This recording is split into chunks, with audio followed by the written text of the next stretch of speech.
Okay, hello everybody, and today we are going to continue our studies of the Communist Manifesto. Uh, as usual, quick reminder of where we finished last time. So, as you can see on the left, there's some cumulative notes, uh, and we finished at the moment of description when authors narrate how the bourgeoisie actually um, let's call it how they got rid of feudal society and some inheritance of feudal society. And now they claim that we have a similar picture before our own eyes, right? And I think it's important to, really dive deep into this. And that's why I'm going to go through the last paragraph again. Okay, so a similar movement is going on before our own eyes. Modern bourgeois society, with its relations of production, of exchange, and of property, a society that has conjured up such gigantic means of production and of exchange, is like the sorcerer who is no longer able to control the powers of the nether world, whom he has called up by his spells. For many a decade past, the history of industry and commerce is but the history of the revolt of modern productive forces against modern conditions of production, against the property relations that are the conditions for the existence of the bourgeois and of its rule. It is enough to mention the commercial crisis that, by their periodical return, put the existence of the entire bourgeois society on its trial, each time more threateningly. In this crisis, a great part not only of the existing products, but also of the previously created productive forces are periodically destroyed. In this crisis, there breaks out an epidemic that, in all earlier epochs, would have seemed an absurdity, the epidemics of overproduction. Society suddenly finds itself put back into a state of monumentary barbarism. It appears as if a famine, a universal war of devastation, had cut off the supply of every means of subsistence. Industry and commerce seem to be destroyed. And why? Because there is too much civilization, too much means of subsistence, too much industry, too much commerce. The productive forces are at disposal of society no longer tend to further the development of the conditions of bourgeois property. On the contrary, they have become too powerful for these conditions, by which they are fettered. And so soon as they overcome these fetters, they bring disorder into the whole of bourgeois society, endanger the existence of bourgeois property. The conditions of bourgeois society are too narrow to comprise the wealth created by them. And how does the bourgeoisie get over this crisis? On the one hand, by enforced destruction of a mass of productive forces. On the other, by the conquest of new markets, and by the more thorough exploitation of the old ones. That is to say, by paving the way for more extensive and more destructive crises, and by diminishing the means whereby crises are prevented. Okay. The weapons with which the bourgeoisie felled feudalism to the ground are now turned against the bourgeoisie itself. But not only has the bourgeoisie forged the weapons that bring death to itself, it has also called into the existence the men who are to wield those weapons, the modern working class, the proletarians. In proportions as the bourgeoisie, meaning capital, is developed, is the same proportion is the proletariat, the modern working class, developed, a class of laborers who live only so long as they find work, and who find work only so long as their labor increases capital. These laborers, who must sell themselves piecemeal, are a commodity, like every other article of commerce, and are consequently exposed to all the vicissitudes of competition, to all the fluctuation of the market. Uh, so we're talking about the crisis that bourgeoisie and the way of the industry puts themselves into. and how laborers not only getting developed, but also they are uh, considered as a commodity, and all of their well-being are extremely volatile and dependent on the market. Okay, I think no questions here so far. Owing it to the extensive use of machinery and to the division of labor, the work of the proletarians has lost all individual character and consequently all charm for the workman. He becomes an appendage to the machine, and it is only the most simple, most monotonous, and most easily acquired knack that is required of him. Hence, the cost of production of a workman is restricted almost entirely to the means of subsistence that he requires for maintenance and for the propagation of his race. So only to survive. Okay. But the price of commodity, and therefore also of labor, is equal to its cost of production. In proportion, therefore, as the repulsiveness of the work increases, the wage decreases. As the repulsiveness of the work increases, the wage decreases. I think I'm gonna need to check on that.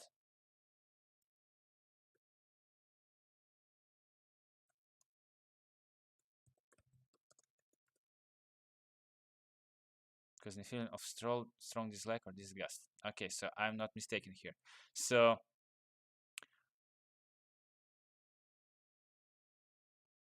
as the work became more disgusting and hard, the less they are going to pay for it. This is a strong claim. I'd like to see some sort of proof, right? Maybe statistically, maybe that's it, but I think at that time maybe that was the case, but I'm not sure if that's applicable anymore. Yes, in many less developed countries, there are something like that. Those jobs exist. For example, I've heard a lot about some jobs that exist by this day. For example, in India, where people basically almost nakedly have to work in sewers, and they are getting like not even enough to feed themselves out of that job. Like their wages are just extremely low, and that is of course a problem for those people. But on the larger scale, is this still going on? I'm not sure. Actually, I've heard that similar jobs, for example, in states, are kind of well paid, but that might be only the case to the states because it's an extremely rich country. Okay, name more. In proportion as the use of machinery and division of labor increases, in the same proportion the burden of toil also increases, whether by prolongation of the working hour, by the increase of the work exacted in a given time, or by increased speed of machinery, etc. Modern industry has converted the little workshop of the patriarchal master into the great factory of the industrial capitalist. Masses of laborers, crowded into the factory, are organized like soldiers. As privates of the industrial army, they are placed under the command of a perfect hierarchy of officers and sergeants. Not only they are slaves of the bourgeois class and of the bourgeois state, they are daily and hourly enslaved by the machine, by the overlooker, and above all, by the individual bourgeois manufacturer himself. The more openly the despotism proclaims gain to be its end and aims, the more petty, the more hateful, and the more embittering it is. Okay. The less, the less the skill and the exertion of strength implied in manual labor, in other words, the more modern industry becomes developed, the more is the labor of men superseded by that of women. Differences of age and sex have no longer any distinctive social validity for the working class. All are instruments of labor, more or less expensive to use, according to their age and sex. No sooner is the exploitation of the laborer by the manufacturer so far at an end that he receives his wages in cash, than he is set upon by the other portion of the bourgeoisie, the landlord, the shopkeeper, the pawnbroker, etc. The lower strata of the middle class, the small tradespeople, shopkeepers, and retired tradesmen, generally the craftsmen and peasants, all these sink gradually into the proletariat, partly because their diminutive capital does not suffice for the scale on which modern industry is carried on, and is swamped in the competition with the large capitalists, partly because their specialized skill is rendered worthless by the new methods of production. Thus, the proletariat is recruited from all classes of the population. The proletariat goes through various stages of development. With its birth begins its struggle with the bourgeoisie. At first, the contest is carried on by the individual laborers, then by the workpeople of a factory, then by the operative of one trade in one locality against the individual bourgeois who directly exploit them. They direct their attacks not against the bourgeois conditions of production, but against the instruments of production themselves. They destroy imported wares that compete with their labor. They smash to pieces machinery. They set factories ablaze. They seek to restore by force the vanished status of the workman in the Middle Ages. Okay, now was a quick recap of what we went through the last time. So this is all a build up to the conflict between proletariat and bourgeoisie. And right now the main point here is that development of bourgeoisie made very strange made the very strange differences in the world, right? So the crises are now crisis of not having not enough, but of having too much, right? uh, the workers are no longer craftsmen, they are appendages to the machine, uh, and nobody is able to compete with the bourgeoisie, simply because they do not have the very effective means of production that are laying at the feet of bourgeoisie through their effective industry, factories, right, and through their capitals, which allows them to go further, right? And so the proletariat begins its struggle against bourgeoisie, and right now their aggression is not towards the bourgeoisie or the conditions of their work life, but against certain aspects that they can easily trace, uh, which are causing their life at the moment, right? Sorry, that went out wrong. So they attack not the bourgeoisie and not the conditions in which they are living, but some easily traceable causes for that, right? So the machineries, factories, and imported wares. Okay, so they seek to restore by force the vanished status of the workman of the Middle Ages. Okay, now we're coming to the newest part. So this was a quick recap. Now let's go study it further. At this stage, the laborers still form an incoherent mass scattered over the whole country and broken up by their mutual competition.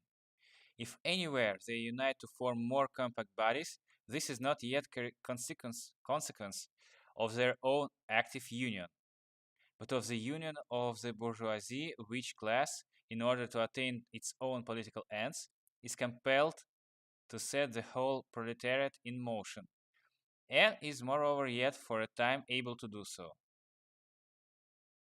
At this stage, therefore, the proletarians do not fight their enemies, but the enemies of their enemies, the remnants of absolute monarchy, the landowners, the non-industrial bourgeois, the petty bourgeois. Thus, the whole historical movement is concentrated in the hands of the bourgeoisie.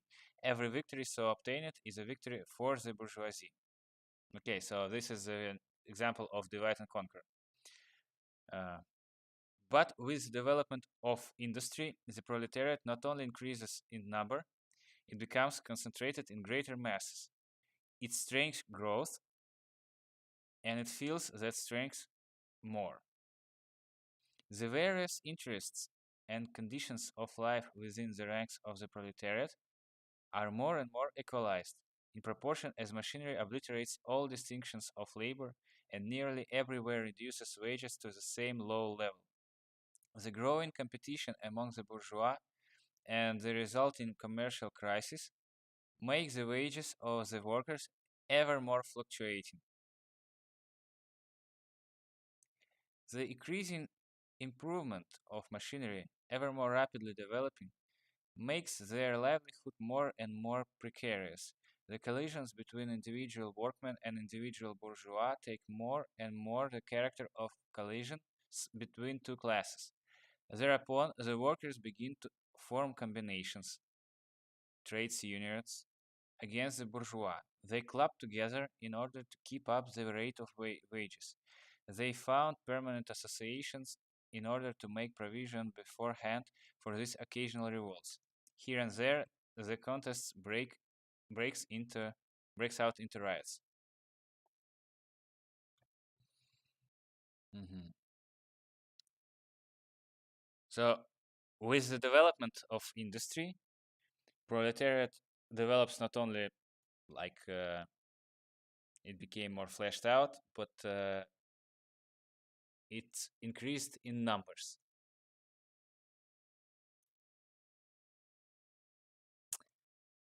With the development of machinery, all labor becomes less and less distinguishable between each other.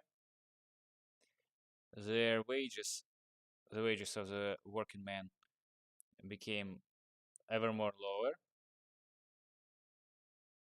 and their conditions that are highly dependable on their wages are more and more fluctuating based on the increasing competition between the bourgeoisie. Like the capitalists, they try to outperform each other, and uh, that inevitably leads to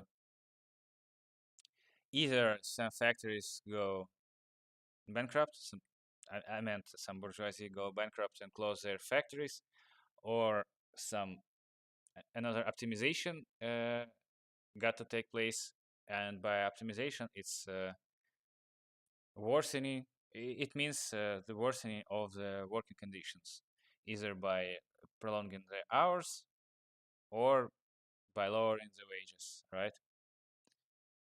Okay, and so now and then the workers unite in some combinations, and sometimes it can lead to riots. Okay, now and then the workers are victorious, but only for a time. The real fruit of their battles lies not in the immediate results, but in the ever expanding union of the workers. This union is helped on by the improved means of communication that are created by modern history, and that place the workers of different localities in the contrast with one another. It was just this contract that was needed to centralize the numerous local struggles, all of the same character, into one national struggle between classes. But every class struggle is a political struggle, and that union to attain which the burghers of the Middle Ages, with their miserable highways, requires centuries, the modern proletarians, thanks to railways achieve in a few years. So the spread of the union is the real victory for workers.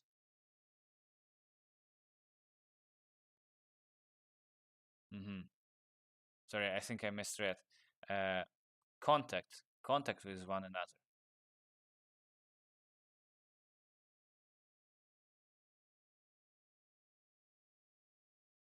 And so, with the development of, for example, railways, this contact, which could take centuries to being fully established, now can be achieved in few years. Well, now as to the time of where when this document was written, of course. The organization of the proletarians into a class and consequently into a political party is continually being upset against by the competition between the workers themselves. But it ever rises up again, stronger, firmer, mightier. It compels legislative recognition of particular interests of the workers by taking advantage of the divisions among the bourgeoisie itself. Thus, the 10 hours bill in England was carried. So I just wanted to check if there is an asterisk, but no, it was just an apostrophe. 10 hours bill in England. I think that might be worth try to Google the context. 10 hours. I have a suspicion that it's just like a bill, some piece of legislation that forces the workday to be no longer than 10 hours a day. But it would be better to check it.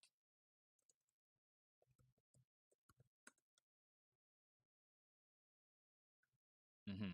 Factories Act 1947,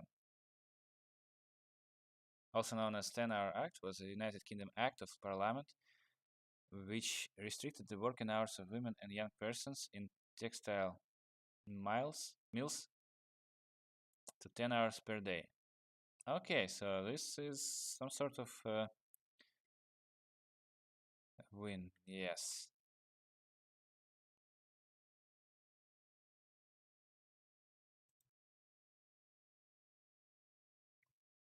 You're talking about 10 hours bill. 10 hours bill defeated.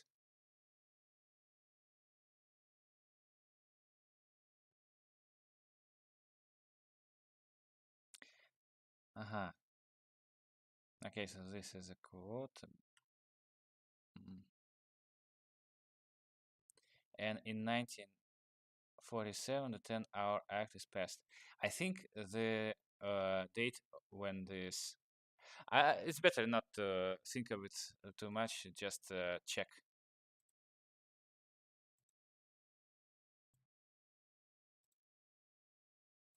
Uh-huh. Communist Manifesto. Written in 1948. Okay. Okay, no problem. So, yeah, this was just like after the 10 Hours Act or bill in England was carried. Okay, so this talks about some legislative victories of the working class. Okay. Altogether, collisions between the classes of the old society further, in many ways, the course of development of the proletariat. The bourgeoisie finds itself involved in a constant battle, at first with the aristocracy, later on with those portions of the bourgeoisie itself whose interests have become antagonistic to the progress of industry, at all time with the bourgeoisie of foreign countries. In all these battles, it sees itself compelled to appeal to the proletariat, to ask for help, and thus to drag it into the political arena. The bourgeoisie itself, therefore, supplies the proletariat with its own elements of political and general education. In other words, it furnishes the proletariat with weapons for fighting the bourgeoisie.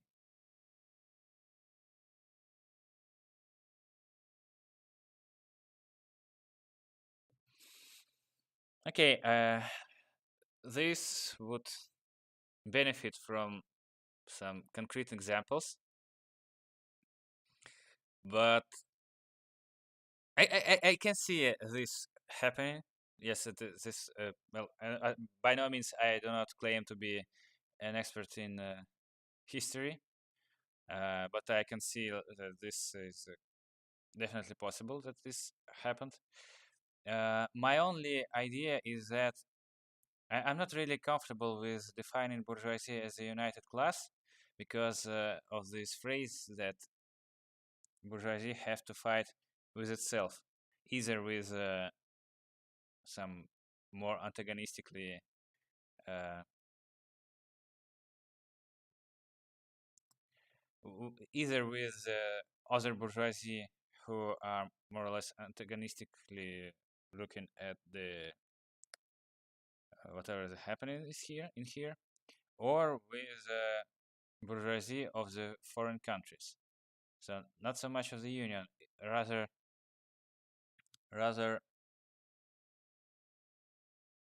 small groups or individual manufacturers and capitalists. So okay, that is my only note for now. Further, as we have already seen, entire sections of the ruling class are, by the advance of industry, precipitated into the proletariat, or are at least threatened in their conditions of existence. This also supplies the proletariat with fresh elements of enlightenment and progress. Finally, in times when the class struggle nears the decisive hour, the progress of dissolution going on within the ruling class, in fact within the whole range of all society, assumes such a violent, glaring character that a small section of the ruling class cuts itself adrift and joins the revolutionary class, the class that holds the future in its hands. Just as, therefore, at an earlier period, a section of the nobility went over to the bourgeoisie, so now a portion of the bourgeoisie goes over to the proletariat, and in particular a portion of the bourgeois ideologists who have raised themselves to the level of comprehending theoretically the historical movement as a whole. Okay. Of all the classes that stand face to face with the bourgeoisie today, the proletariat alone is a really revolutionary class. The other classes decay and finally disappear in the face of modern industry. The proletariat is its special and essential product.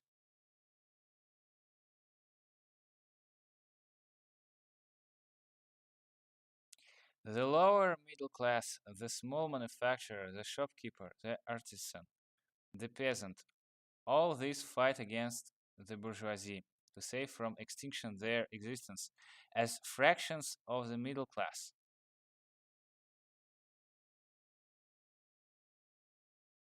They are therefore not revolutionary but conservative. Nay, more, they are reactionary, for they try to roll back the wheel of history. If by chance they are revolutionary, they are only so in the view of their impending transfers into the proletariat. They thus defend not their present, but their future interests. They desert their own standpoint to place themselves at that of the proletariat.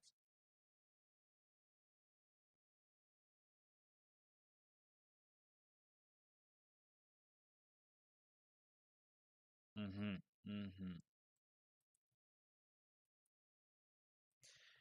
The dangerous class, lumpen proletariat, the social scam. Okay, that's quite aggressive.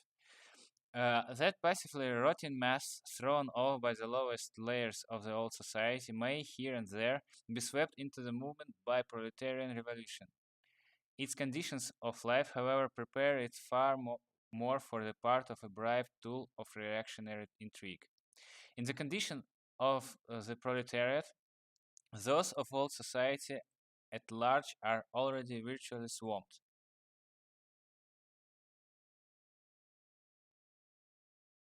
The proletarian is without property. His relation to his wife and children has no longer anything in common with the bourgeois family relations. Modern industry, labor, modern subjection to capital, the same in England and in France, in America as in Germany, has stripped him of every trace of national character. law, morality, religion are to him so many bourgeois prejudices, behind which lurk in ambush just as many bourgeois interests. I don't like the picture that is being portrayed here. Law, morality, religion are to him so many bourgeois prejudices, behind which lurk in ambush just as many bourgeois interests. As if law, morality, religion are just imposed on the proletarian people just to make them work for the bourgeois interests. Now, I can get behind that there could be some movements that are not movements, but the aspects of law, morality, religion could be just to serve the interests of bourgeois, but to label all law, all morality, and all religion in such a way, I'm not sure I'm agreeing with that phrase. All the preceding classes that got the upper hand sought to fortify their already acquired status by subjecting society at large to their conditions of appropriation. The proletarians cannot become masters of the productive forces of society, except by abolishing their own previous mode of appropriation, and thereby also every other previous mode of appropriation. They have nothing of their own to secure and to fortify. Their mission is to destroy all previous securities for and insurances of individual property.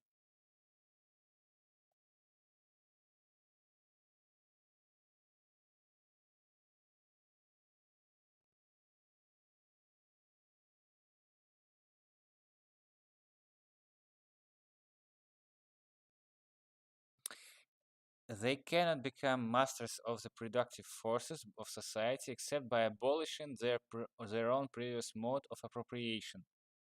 What is their previous mode of appropriation?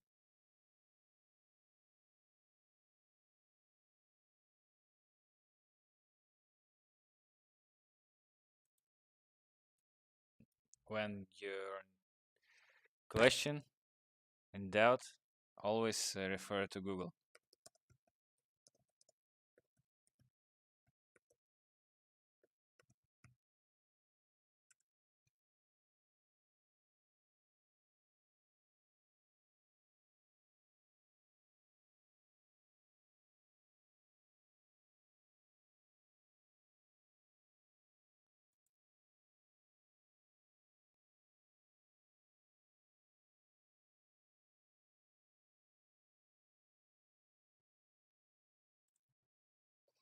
In Marx view, appropriation is the way humans relate to nature. The term can be defined as the activity of individual taking ownership of an object for his or her usage. Activity is the effective medium by which people appropriate objects in the outer world.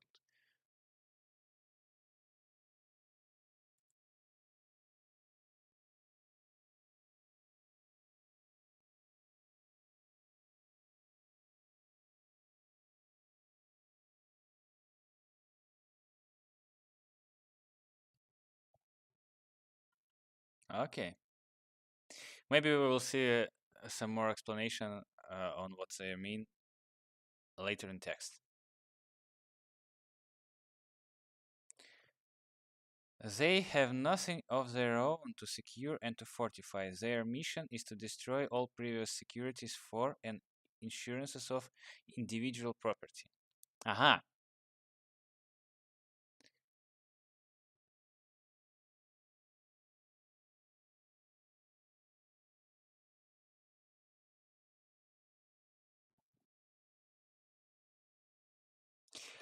Let's focus a bit more on that paragraph because it seems like very important here.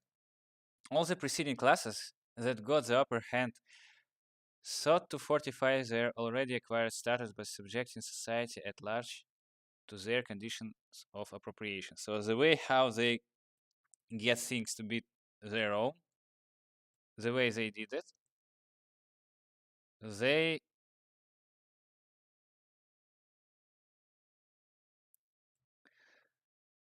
they are subjecting society to that way, right? The proletarians cannot become masters of the productive forces of society except by abolishing their own previous mode of appropriation, and thereby also every other previous mode of appropriation. Okay, so I finally getting that. Uh, Maybe I'm going a little bit ahead of the text, but it looks like the authors they mean that previous ways of having some things and labeling there as, for example, mine, right? Uh,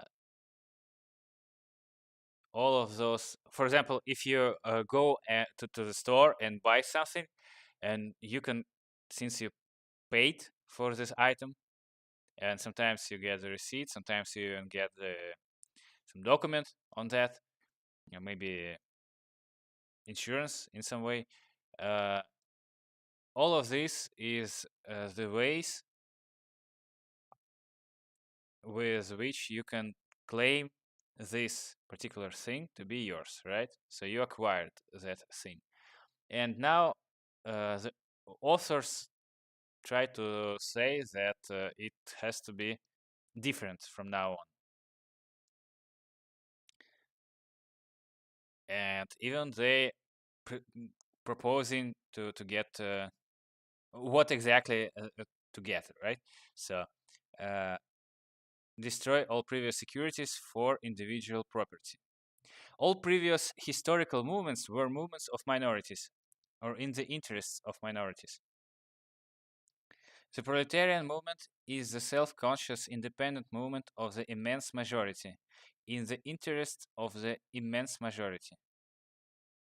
The proletariat, the lowest stratum of our present society, cannot steer, cannot raise itself up without the whole superincumbent strata of official society being sprung into the air. I'm gonna look for that word to get exactly what they mean. Superincumbent. Superincumbent. Superincumbent. Okay. Lying on something else. So like relying on something else. It's called superincumbent. No, lying. Strata of official society being sprung into the air.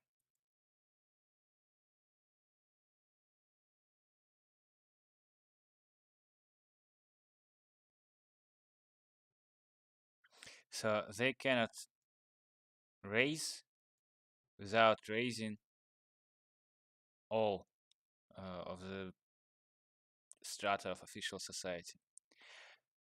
Though not in substance, yet in form, the struggle of the proletariat with the bourgeoisie is at first a national struggle. The proletariat of each country must, of course, first of all settle matters with its own bourgeoisie. In depicting the most general phases of the development of the proletariat, we trace the more or less violent civil war raging within existing society, up to the point where that war breaks out into open revolution, and where the violent overthrow of the bourgeoisie lays the foundation for the sway of the proletariat. Hitherto, every form of society has been based, as we have already seen, on the antagonism of oppressing and oppressed classes. But in order to oppress a class, certain conditions must be to it under which it can at least continue its slavish existence. But in order to oppress a class, certain conditions must be assured to it, under which it can at least continue its slavish existence. The serf, in the period of serfdom, raised himself to membership in the commune, just as the petty bourgeois, under the yoke of the feudal absolutism, managed to develop into a bourgeois. The modern laborer, on the contrary, instead of rising with the process of industry, sinks deeper and deeper below the conditions of existence of his own class. he becomes a pauper. A pauperism develops. Sorry, I need to check that word. Pauper.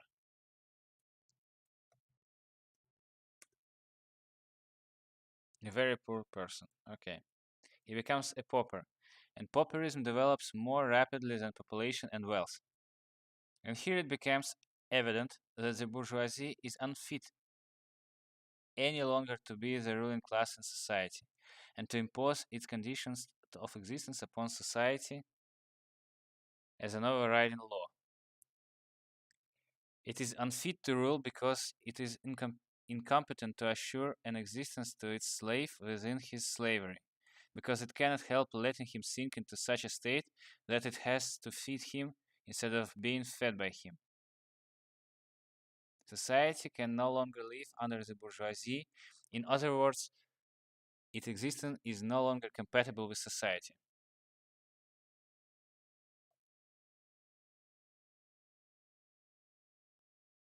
He becomes a pauper, and pauperism develops more rapidly than population and wealth. And here it becomes evident that the bourgeoisie is unfit and any longer to be the ruling class of society and to impose its condition of existence upon society as an overriding law. It is unfit to rule because it is incompetent to assure an existence to its slave within his slavery, because it cannot help letting him sink into such a state that it has to feed him instead of being fed by him. Society can no longer live under the bourgeoisie. In other words, its existence is no longer compatible with society.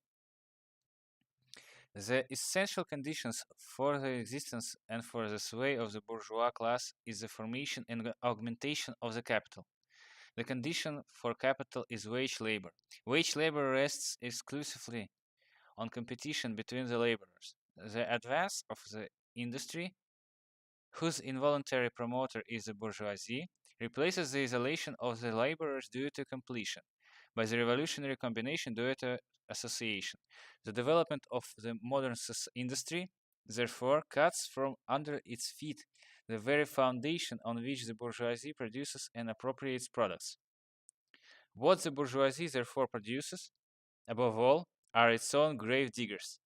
Its falls and the victory of proletariat are equally its fall and the victory of proletariat are equally inevitable. Okay. Wage labor exclusively competition between the laborers, the advance of industry.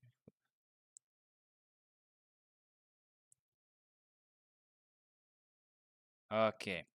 Now you have may noticed that you could have noticed that I did not took any notes so far because I found that the notes that I take at the moment are quite insufficient because the text is incredibly dense and every paragraph is already as if it's a very short version of a greater story, right? So we just finished reading the first part, Bourgeois and Proletarians, in which we have been introduced to the thoughts of authors, particularly Marx and Engels, on how the bourgeoisie and proletariats, let's call it how they communicate with each other. Rather not communicate, but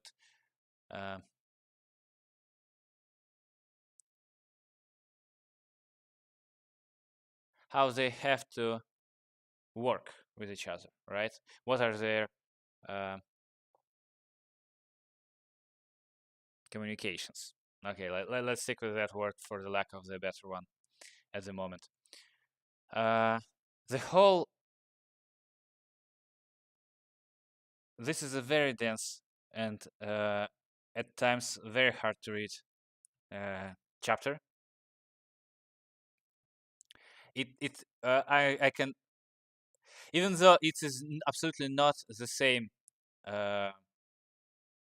as I mean this is just the part of the Communist Manifesto, and therefore it's not like I'm trying to conclude the whole thing, but I can't help but to I cannot help but to share some of my thoughts on that. And one thought that is I've been thinking for quite some time already is that it is a great literature work, right? So it's written in a very interesting language, very uh, moving even language, right? So they use a lot of metaphors that are quite unpredictable. I couldn't predict, I couldn't think of such uh, metaphors to be in this text. Of course, the most favorite of mine is that, uh, let me find it exactly to read it and not to butcher it.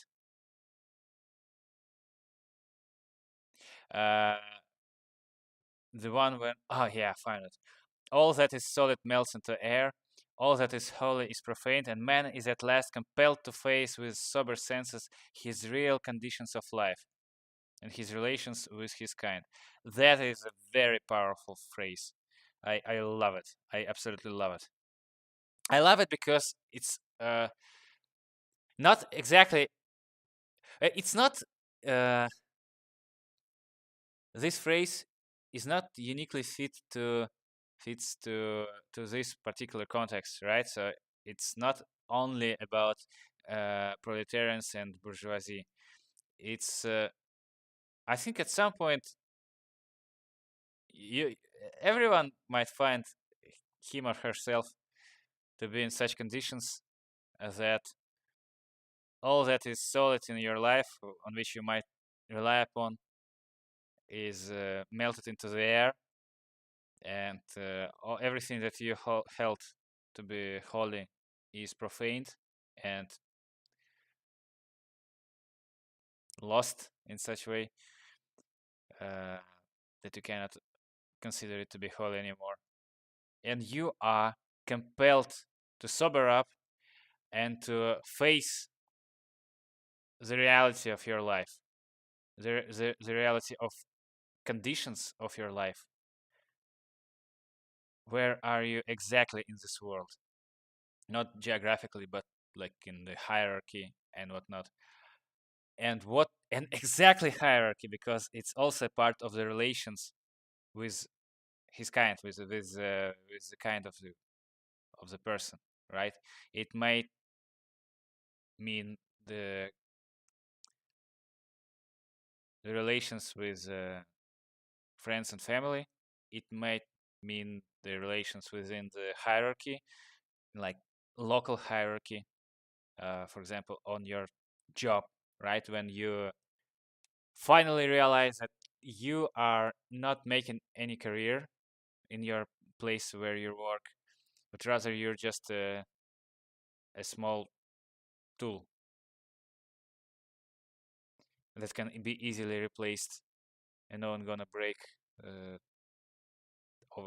no one gonna break themselves uh, over your struggles and whatever.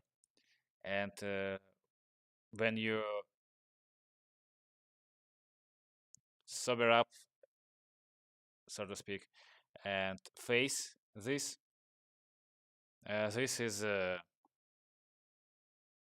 this is a situation where that is fairly common, I think.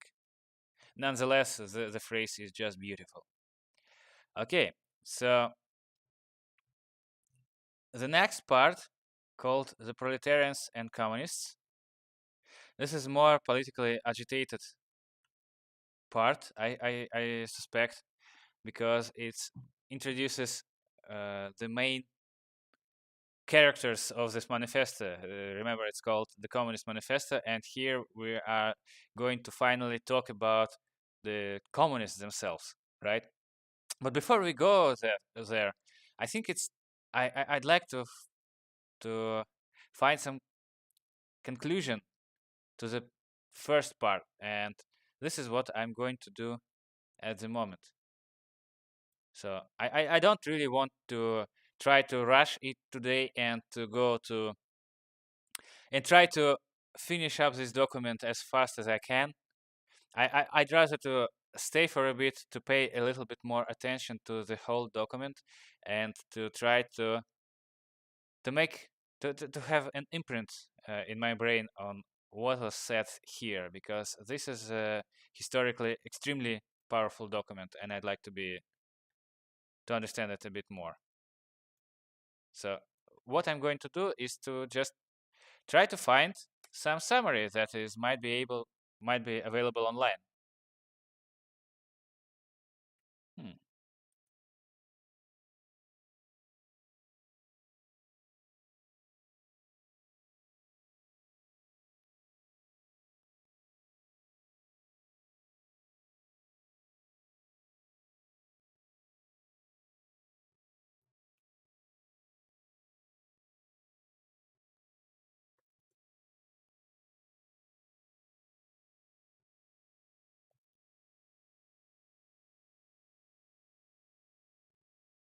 Okay, according to Karl Marx, the bourgeoisie is not necessarily synonymous with rich people.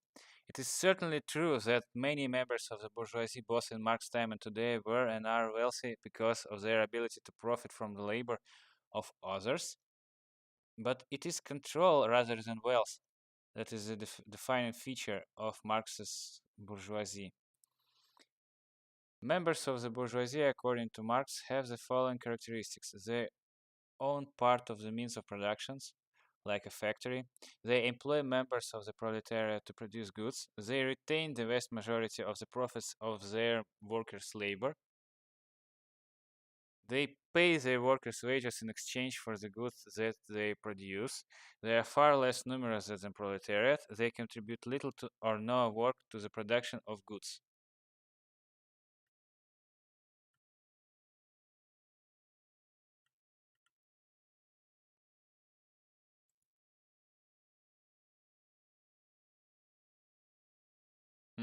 Spark notes. Okay, let's check out this website. Oh, oh, okay. As usual in every other website nowadays, you have to be faced with an enormous amount of pop-ups and requests for your cookies and privacy. Okay, summary. After examining the nature and history of the bourgeoisie, the manifesto now turns to the proletariat. As the bourgeoisie developed, so did the proletariat, and it is the proletariat who will eventually destroy the bourgeoisie. The proletarians live only as long as they can find work, and they can find work only as long as their labor increases capital. They are a commodity and are vulnerable to all the fluctuations of the market. Yes, I remember that. Due to the development of machines and the division of labor, the proletarian's works has lost all charm. The proletarian is simply an appendage of the machine. Furthermore, as his work becomes more repulsive, his wage only decreases. Marx describes the worker as a soldier and as a slave. Distinction of age and sex are becoming less important as all people are simply instruments of labor. Furthermore, no sooner does the worker get his wages from his exploitative boss than he is exploited by the other bourgeoisie, such as his landlords. Okay, what's the page 2?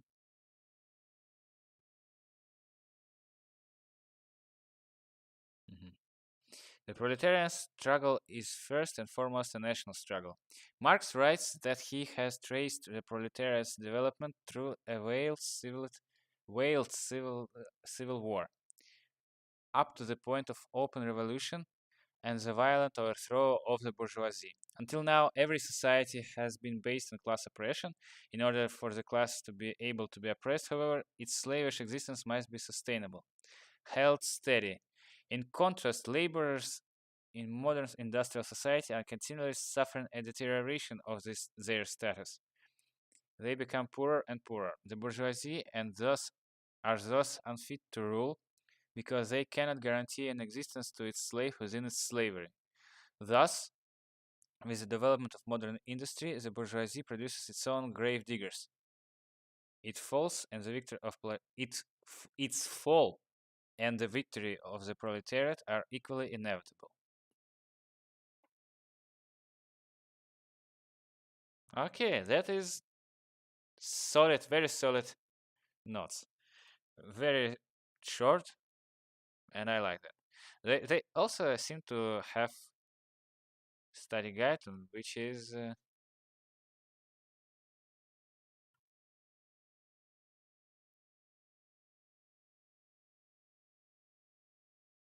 mhm, which is just the same document. Okay, so it's not like the full guide on how to study that because I would be interested in that, but okay, okay. So I guess yes, this is a fascinating historical note. I am absolutely sure, without a doubt, that this is a politically agitated one. Just as I am sure that all of the struggles that were described here are absolutely and totally took place actually, and maybe in some countries they still are happening in less developed countries. Uh, but unfortunately, in at that time, it was taking place at every country. I think that is might be true because I read a lot of historical articles on how people had to survive in that time, and it was absolutely awful. For the majority, people had to live up for like $1 a day in today's dollars, and it's just like I cannot. I don't really understand how one can survive with such money. And some people had to, for example, the miners had to crawl into their mines, and only after they crawled to the current point of the development of the mine, their shift uh, began only at that point, right? So they had to crawl 2 hours to that point in a very small condensed space. It's brutal. It's unimaginable. And of course, there were a lot of stories on how those machineries that were in the uh, industry of the modern age, modern by that their time, uh, a lot of machinery was like that was not good. They were not good machines, right? Those machines were uh, very prone to faults. Uh, they were extremely unsafe, and people could lose limbs or their lives to such machines.